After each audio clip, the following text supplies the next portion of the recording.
wadiki tine vanhu vari mumakereke makereke zvavo kwete kereke imwe chete kana kuti masoro vanouya votendeuka vanobhabhatidzwa vachibhabhatidzwa vanobata pamusoro vachiba pamusoro ya vanhu ivavo vane matambudziko unozona wani chimweya chekunyenya vakunyenya muprofiti mufundisi vakunyenya pasta wavo vakunyenya profiti wavo asi varivo vangauya kuna profiti vanhu vati vachenjerere nekuti satani anenge achitsvaga vanhu vake saka imomo zvitendero zvedu mukunamata satani anenge achingopfekera kuti awane mukana chete ari mazvano unozoona vanhu vakubuda muchechi chaachibuka vakubuda muchechi vaviri vatatu apa ukangana kuti vanhu vavo kuti vazoita vaviri vatatu vazoita 5 10 20 vakasanganiswa naamagirazi vakasanganiswa nemuprofita pasta ndiye akavasanganisa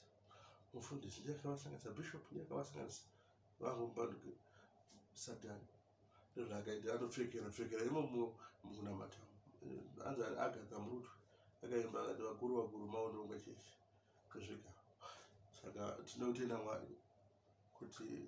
anofanira kuti yeuchidza tizive kuti satani ari kufamba kune vanhu vakadaro vanokurirwa nasatani saka tinoda kutendai ini vamagirazi handisarudzi zvitendero handina chechi yandirotuka handina mufundisi wandirotuka kunze kwaiva vanopikisana nevatungamiriri kana kuti vanoda kutange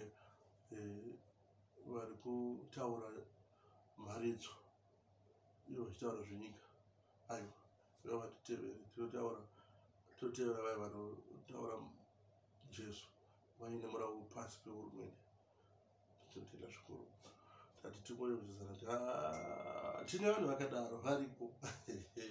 vanokunyenya after 10 years vavasanganisa takakunyenya vakutaka kureva kumainbox vakutaka kuita zvimapoka zvavo arivazvo neavo vaprofita vaya vanongotambira vanhu vemasangano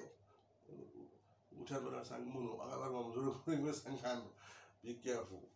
chakatiza ikoko achakutiza futi saka toda kutenda nguva yatasangana titingoyeuchidzana kuti hatida matei